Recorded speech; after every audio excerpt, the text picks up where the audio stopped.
तो गाइस हम आखिरकार अहमदाबाद पहुंच गए हैं। तो सबसे पहले हम पहला चीज़ जो है विंटेज कार म्यूज़ियम, हमको विंटेज कार दिखेंगे एकदम बढ़िया बढ़िया सी। तो सबसे पहले हमने टिकट लिया है। जो 11 ईयर से अबव है उनका 100 रुपीज़, और जो उनसे कम है उनका 50 रुपीज़। और यहाँ पे विंटेज कार राइड भी कर सकते हैं, मतलब उसमें बैठ कर वगैरह देखना, लेकिन वो थोड़ा महंगा है, 1000 रुपीज़। ऐसे तो हम कर रहे हैं उसमें, आपकी मर्ज़ी है तो आप एक बार एक्सपीरियंस कर सकते हैं। तो अब हम अंदर जाएंगे कार्स देखने।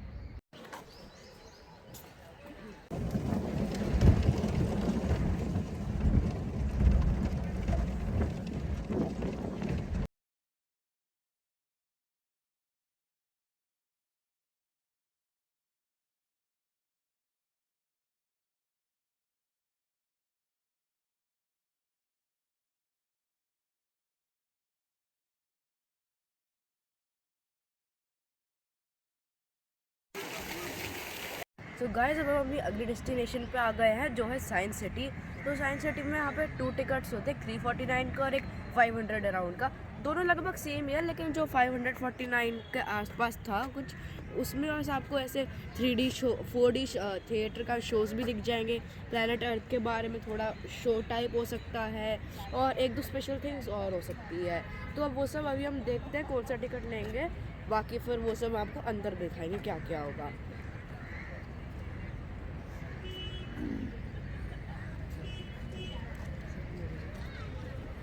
यहाँ पर अंदर आपके एक स्पेशल सरप्राइज भी होगा, हम आपको बाद में।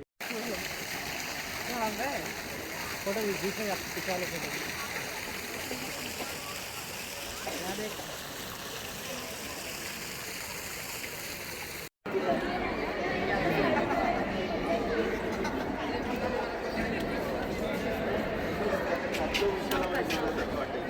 अब अंदर भी जा सकते हैं।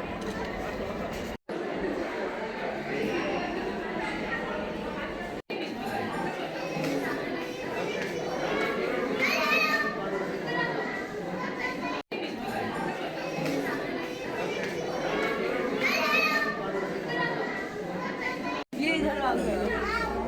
अरे अरे अरे वो बाकी भी बाकी भी।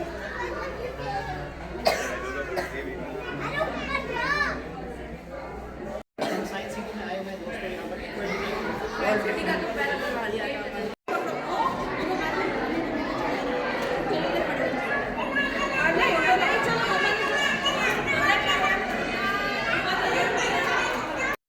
तो गाइस अब हम पहुंच चुके हैं रोबोटिक्स गैलरी ही। तो फिर यहाँ पर रोबोट्स वगैरह के सामने आपको पूरा हिस्ट्री मिल जाएगी। तो अभी अंदर आके हम आपको पूरा कुछ दिखाएंगे, और रोबो कैफ़े हम उसके बाद जाएंगे, वहाँ पे एक स्पेशल वगैरह चीज़ें होंगी, वो आपको घूमने के बाद।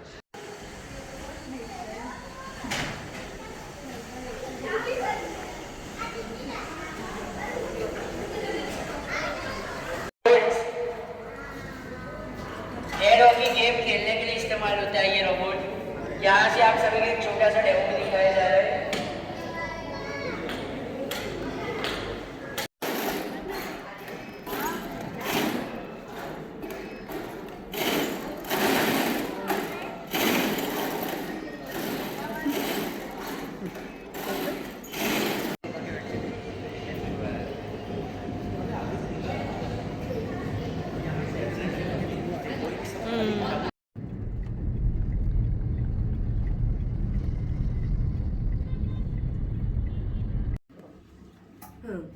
तो गाइस अब हम अहमदाबाद में बहुत चीज़ें घूम लिए।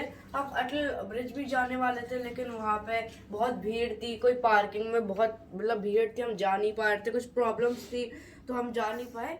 अब हम वैसे होटल में अपने चेक इन कर गए हैं, जो है रेडिसन ब्लू।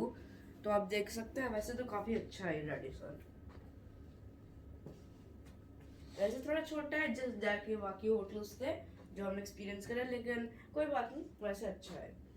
और खाए खुशबू हो जाएगा, ये चार्जेबल है, बच्चों को सावधान।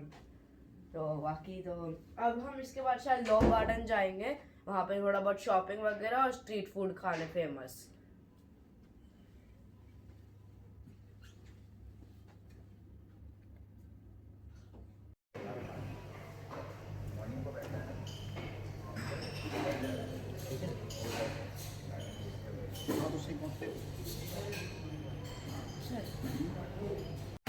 गाइस हम रेडिसन ब्लू को होटल से चेकआउट कर चुके हैं और अब हम जाएंगे दीव। अहमदाबाद में हमने मोस्टली सारी चीज़ें घूम ली है, हमें ज़्यादा टाइम नहीं, तो हम दीव जाएंगे जो 7 आवर्स है यहाँ से, और फिर जो भी हम चीज़ें वहाँ पे घूमेंगे वो हम आपको बता देंगे।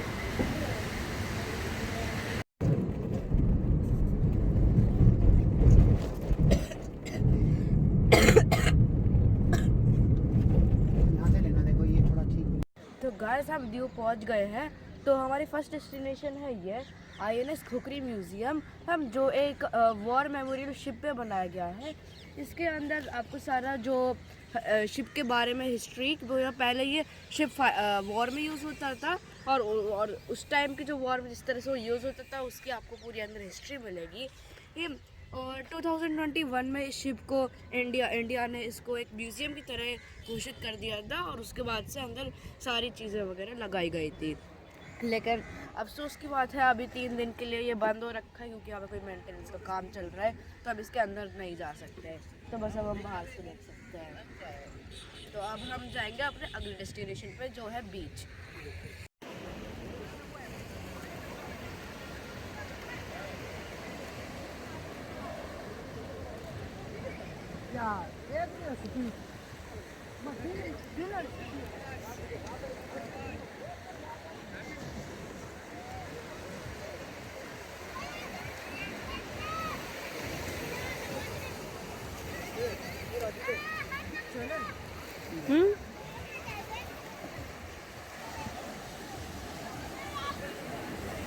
तो गाइस हम अपने दीव रिजॉर्ट में पहुंच गए थे, तो फिर हमने आपको वहाँ पे बीच दिखाया। अब बहुत भूख लग गई थी तो डिनर के लिए हमने सोचा होटल तो हम करते ही रहते हैं, तो यहाँ पे स्ट्रीट फूड खाने आए।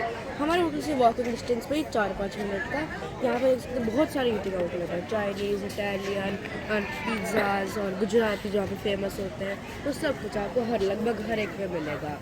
तो हमने तो खा लिया, काफ़ी टेस्टी था खाना। तो बस अब हम वहाँ रेस्ट करेंगे होटल में और फिर कल सुबह हम जाएंगे सोमनाथ, जो हमारा 2 में से एक मेन डेस्टिनेशन है, और उसके बारे में आपको कल बताएंगे कि कितने घंटे की ड्राइव है और क्या क्या वहाँ घूमेंगे। और देख सकते हैं आप एकदम ट्रीज़ एकदम कोकोनट वाले हैं और रात को भी बीच की आवाज़ आ रही है।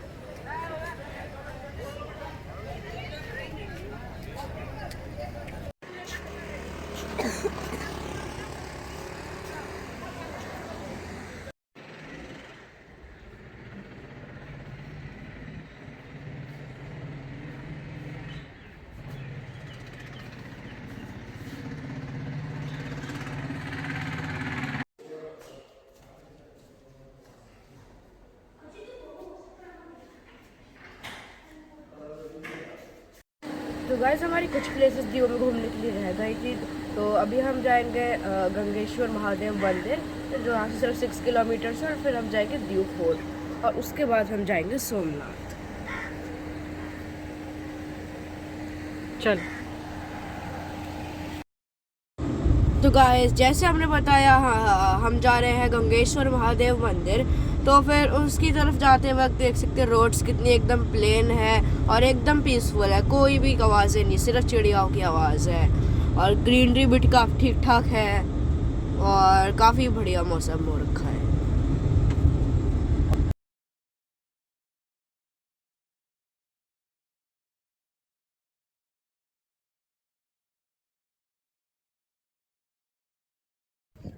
तो गाइस रास्ते में मंदिर जाते हुए एक डायनासोर पार्क पड़ा था, तो फिर हम इधर आ गए थोड़ी देर रुकने के लिए। तो देख सकते हैं नागोआ बीच में जो हम कल गए थे उसके जस्ट पास ही है, तो एकदम बहुत पीसफुल और शांति वाला एरिया है। और यहाँ पे अलग अलग डायनासोर के स्टैचूज भी बने हुए हैं, ये है, और उस तरफ भी है, एक लॉबस्टर भी है। तो वैसे छोटा सा पार्क बना हुआ है और उसके बाद हम जाएंगे और ये रहा समुद्र, नागोआ बीच।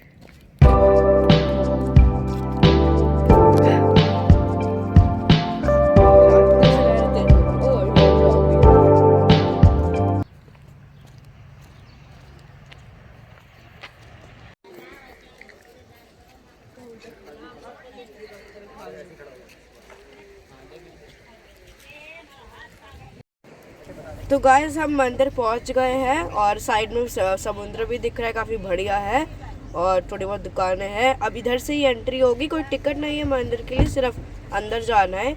इस मंदिर में 5 शिवलिंग बनाए गए हैं पांडवों के द्वारा और ये मंदिर 5000 साल पुराना है।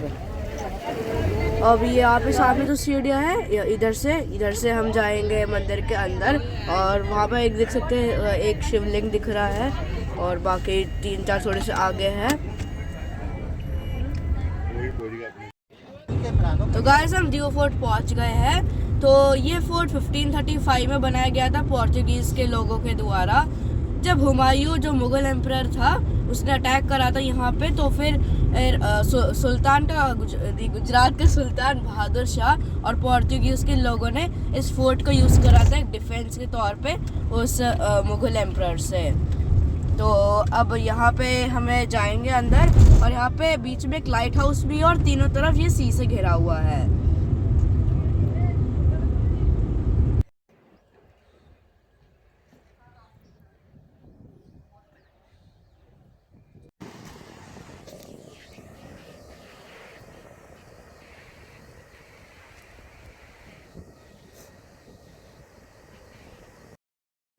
तो गाइस बहुत धूप थी और हमारे पास ज़्यादा टाइम भी नहीं था। तो स्टार्टिंग में टिकट होती है 50 रुपीज़ पर पर्सन एक ई रिक्शा टाइप के लिए। तो फिर वो आपको एंड पॉइंट तक छोड़ते हैं। एंड पॉइंट में एक थोड़ी सी चढ़ाई होती है और फिर आपको बहुत अच्छे अच्छे व्यूज़ दिखेंगे। तो हमने तो ले लिया था क्योंकि हमारे पास टाइम नहीं था। तो फिर अब हम वापस जा रहे हैं उसी रिक्शा में और हमारा बैड लक था कि आज से ही इस टिकट को लेना स्टार्ट हुआ है, कल से बाकी फ्री था ये। तो चलिए कोई नहीं। तो गाइस हम अपने दीव के लास्ट डेस्टिनेशन पे पहुंच चुके हैं जो है सेंट पॉल चर्च। ये 16th सेंचुरी में बनाया गया था। तो यहाँ पे अंदर वीडियोग्राफी वगैरह अलाउड नहीं थे, तो हमने बाहर से ही बना लिया और दीव फोर्ट से हार्डली 500 मीटर के आवासी होगा।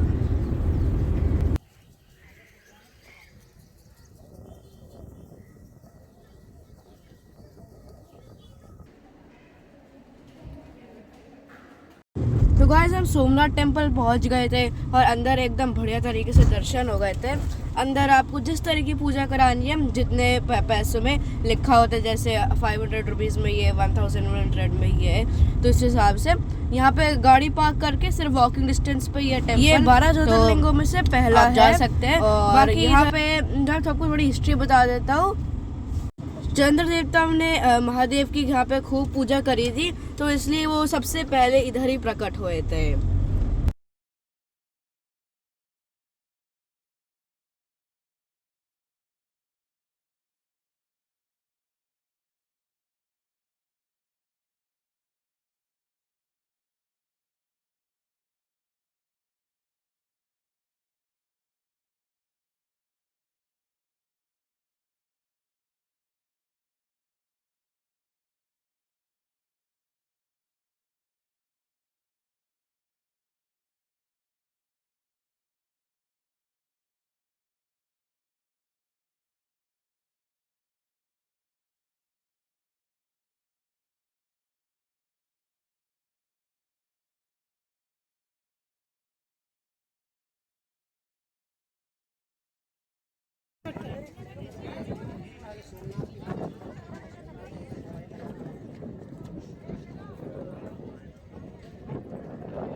तो गाइस पांडव केव्स के बाद हम पहुंच गए हैं बालका तीर्थ।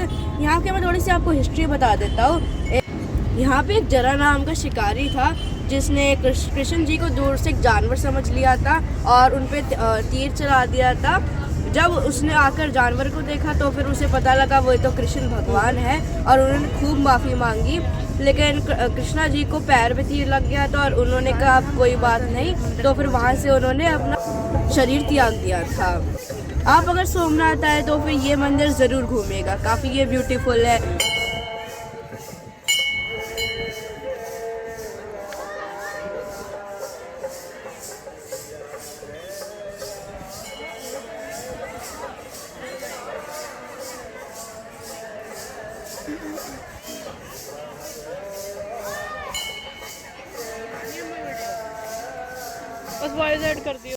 तो गाइस कल रात हम गिर नेशनल पार्क पहुंच गए थे, तो हमने यहाँ पे सफारी ली है।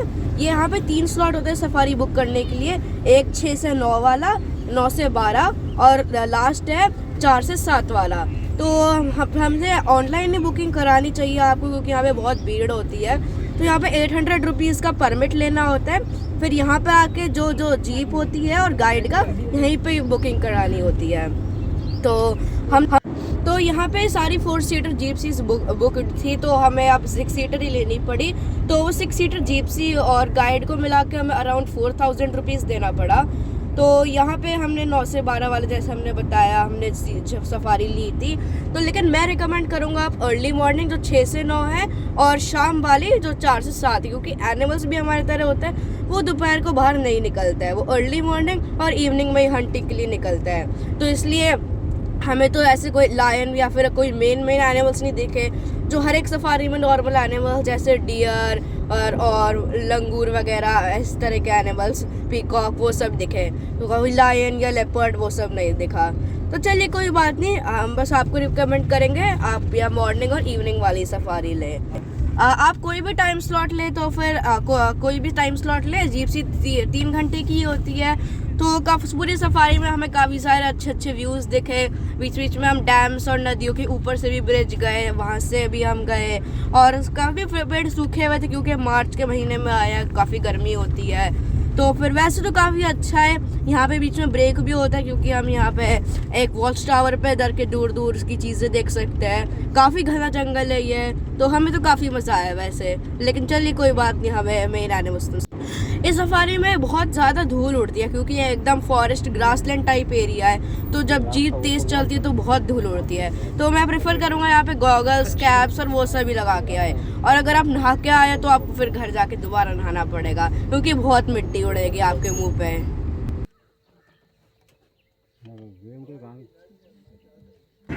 तो भाई सफारी में चलते चलते हमें यहाँ पे एक सांबर भी मिला। अब खाने वाले सांबर से कंफ्यूज मत होइए, ये सांबर एक एनिमल है जो डियर की प्रजाति का है। तो गाइस द्वारका में काफ़ी सारे मंदिर हमें कवर करने के लिए बचे हुए थे। तो सबसे पहले हम आए रुक्मणी टेम्पल। श्री दुर्वासा ने रुक्मणी जो है कृष्णा की पत्नी थी, उनको श्राप दिया था कि उनका मंदिर कृष्णा जी के मेन मंदिर से फिर दूर बनाया जाएगा, इसलिए वो 3-4 किलोमीटर दूर है जो हम कृष्णा का मेन मंदिर कल हम गए थे। तो ये भी वैसे काफ़ी अच्छा मंदिर है, आप देख सकते हैं काफ़ी अलग तरह की कार्विंग्स जो रखी है बढ़िया सी।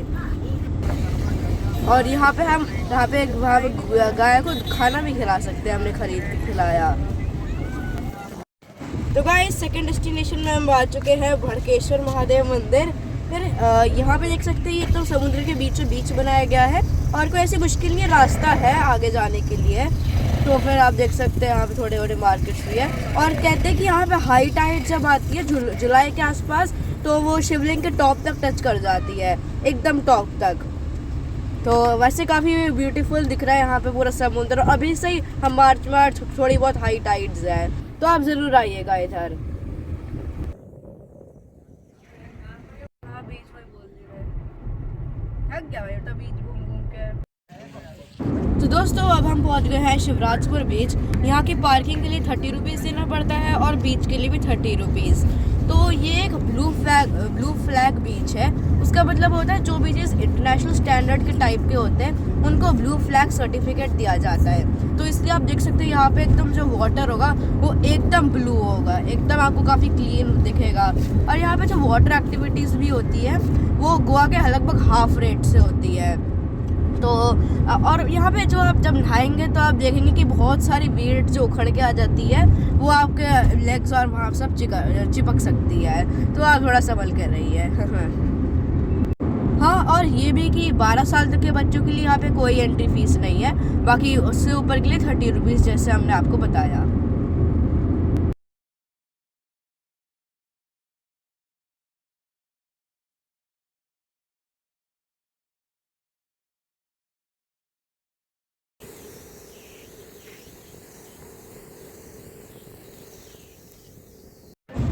तो गाइस हम पहुंच चुके हैं नागेश्वर महादेव ज्योतिर्लिंग, जो 8वां ज्योतिर्लिंग है। ये द्वारका से 20 किलोमीटर दूर है और दारुक वन में है। ये दारुक वन एक राक्षस के नाम में पड़ा था जिसका नाम दारुक था। हम वो जंगलों में सब लोगों को बहुत परेशान करता था। तो एक सुप्रिया नाम का आदमी था, वो महादेव का बहुत बड़ा भक्त था। तो फिर उसने उनकी खूब पूजा करी और फिर महादेव और पार्वती नाग और नागिन के रूप में यहाँ पे प्रकट हुई और सब लोगों को राक्षसों से बचाया और राक्षसों को मारा था। तो आप इधर ज़रूर आइएगा। इधर अलग अलग तरह की पूजाएं भी होती, जैसे सोमनाथ में थी अलग अलग रेट में, तो आप करवा सकते हैं। और लेकिन ध्यान रखिए, जैसे मेरे पैर चले थे, यहाँ पे जब चप्पल उतार के हम अंदर जाते हैं तो बहुत गर्म है सारा फ्लोर। तो आप ध्यान रखिए कि कोई सी मोटी सॉक्स पहन के आइए और उसे मत उतारिए जूतों के साथ, उसको पहन के ही अंदर जाइए, वरना आपके पैर पकौड़े बन जाएंगे। तो गाइस बेट द्वारका का जो मेन टेम्पल था वो 4:30 बजे खुलता था, तो हमारे पास काफ़ी टाइम था। तो हम गए गुजरात के एकदम वेस्टर्न एंड पे, जो पूरे इंडिया का भी वेस्टर्न एंड है, एकदम टिप पे। तो मतलब जो आप मैप में देखें तो द्वारका और ओखा जो विलेज है उसके जस्ट थोड़ा बीच में ही ये टिप है।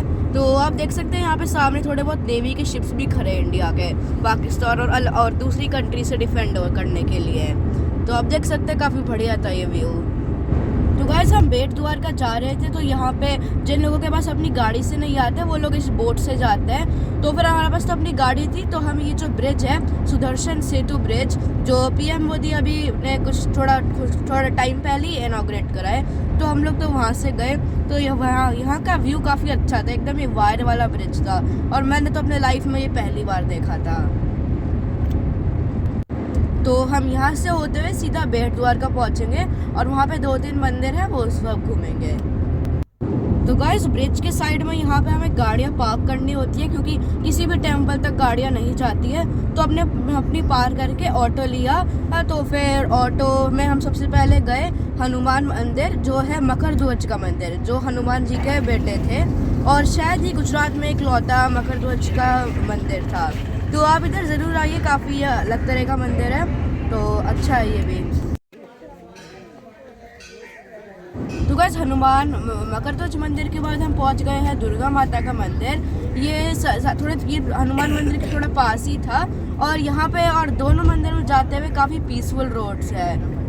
तो यहाँ पे देख सकते हैं श्री दुर्वासा ने यहाँ पे यज्ञ किए थे, तो आप देख सकते हैं बहुत सारे यहाँ पे हवन कुंड बने हुए हैं। तो आप इधर ज़रूर आइएगा, ये भी एक अच्छा मंदिर है। तो गाइस हम बेट द्वारका का मेन मंदिर पहुंच गए हैं, जो कृष्ण जी का है। ये 4:30 बजे के बाद खुलता है और अगर आप आना चाहें तो 12:30 बजे से पहले, 12:30 और 4 बजे के बीच में ही बंद रहता है।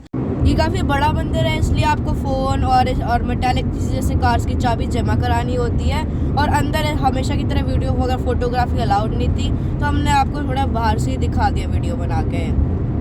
देख सकते हैं काफ़ी अच्छा मंदिर है और चारों तरफ समुद्र वगैरह भी है। उसके बाद हम गए बेट द्वारका का एक और बड़ा मंदिर, जो बहुत पास था उस वाले से। तो यहाँ देख सकते हैं एकदम कृष्ण जी की जो पूरी लाइफ है, जब उन्होंने जैसे कंस को मारा, किस तरह से वो बड़े वगैरह हुए, वो सब यहाँ पे काफ़ी अच्छी तरह से दिखाया हुआ है। तो काफ़ी बढ़िया मंदिर है, आप दोनों मंदिर में ज़रूर आइएगा। तो गाइस कल रात को हम द्वारका से राजकोट पहुंच गए थे, तो काफ़ी लेट हो गए थे, हम लगभग 12 बजे तक पहुंचे थे, क्योंकि हमने कराया था होटल राजकोट के आउटस्कर्ट्स में, सिटी से लगभग 80 किलोमीटर दूर। क्योंकि आनंद हम जा रहे हैं आज, और आनंद में एक अमूल चॉकलेट फैक्ट्री है जिसकी हमने ऑनलाइन बुकिंग कराई थी 1:30 बजे की। तो फिर राजकोट के मेन सिटी से आनंद 5 घंटा दूर है। तो इसलिए हमने सोचा जल्दी नहीं रुक पाएंगे तो आउटस्कर्ट्स रहकर आए। तो यहाँ से अब इस होटल से आना गूगल मैप के हिसाब से 3 घंटा दूर है। तो अब हम आराम से निकल रहे हैं और फिर 3 घंटा में आनंद पहुँच जाएंगे। वहाँ पर हमको बता देंगे कि किस किस तरह से चॉकलेट वगैरह बनाई जाती है और भी तरह की फैक्ट्रीज वहाँ होती है। लेकिन अंदर वीडियोग्राफी शायद अलाउड नहीं है, तो हम आपको बाहर से दिखा देंगे, वो सब हम आपको वही दिखाते हैं। तो गाइज हम राजकोट से पहुंच गए हैं आनंद। यहाँ पे सबसे पहले हम जाएंगे अमूल चॉकलेट फैक्ट्री। आपने वो वाली मूवी तो ज़रूर देखी होगी, Charlie and the chocolate factory, और उसमें दिखाया जाता है कि किस तरह से मशीन्स होती है चॉकलेट की।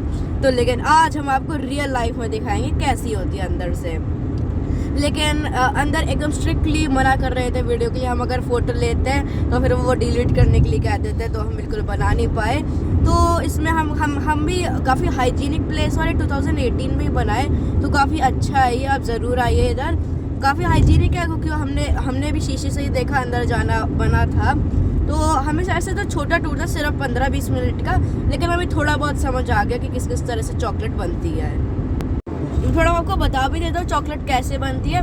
जो बटर है, कोको पाउडर है, मिल्क पाउडर है और जो भी इंग्रेडिएंट्स होते हैं चॉकलेट्स के लिए, वो सब उनको मिक्स करते हैं और फिर हीट करके उनको फिर कूल करके तुरंत ही उससे बैक्टीरियाज मर जाते हैं। फिर कूल के बाद उनको बार्स में कन्वर्ट करते हैं, जैसे डेयरी मिल्क वाली बार्स होती हैं। फिर उनको पैकेजिंग के लिए जाती है और फिर चॉकलेट्स मार्केट्स में जाके हम खाते हैं उनको। तो उसके पास में एक अमूल आउटलेट था जहाँ हर तरह के अमूल चॉकलेट्स और एकदम डिफरेंट तरह की आइसक्रीम्स थी। तो हमने तो काफ़ी सारे ले लिए घर के लिए, तो काफ़ी अच्छा है यहाँ पे। तो गाइस हम अब मेन प्लांट पहुँच गए हैं। यहाँ पे अब दिखाया जाता है कि मिल्क और बटर किस तरह से पेस्चराइज्ड होते हैं, उनमें जो अलग अलग ख़राब इंग्रेडिएंट्स होते हैं उनको सेपरेट कैसे करते हैं, उनको बॉयल, हीटिंग, फिर पैकेट्स में किस तरह से भरा जाता है, वो सब सारा इसमें दिखाया गया है। तो ये प्लांट लगभग 30 लाख मिल्क प्रोड्यूस करता है और ये ऑल ओवर इंडिया ट्रांसपोर्ट होता है। तो इधर भी आप ज़रूर आइए। काफ़ी तो गाइस अमूल डेयरी प्लांट देखने के बाद हम जा रहे हैं अब स्टैचू ऑफ यूनिटी। तो अब स्टैचू ऑफ यूनिटी काफ़ी अच्छा है और वो बहुत ही बड़ा है, वहाँ पे बहुत सारी चीज़ें हैं घूमने की। तो इसलिए मैं इस वीडियो में नहीं डाल रहा क्योंकि वो वीडियो बहुत लंबी हो जाएगी। तो उसके लिए मैं एक अलग से कम 20-25 मिनट की पूरा स्टैचू ऑफ यूनिटी के बारे में आपको चीज़ें बताऊँगा दूसरी वीडियो में। तो जब तक वो मेरी अगली स्टैचू ऑफ यूनिटी के बारे में वीडियो आएगी तब तक आप प्लीज़ लाइक और सब्सक्राइब करते रहना।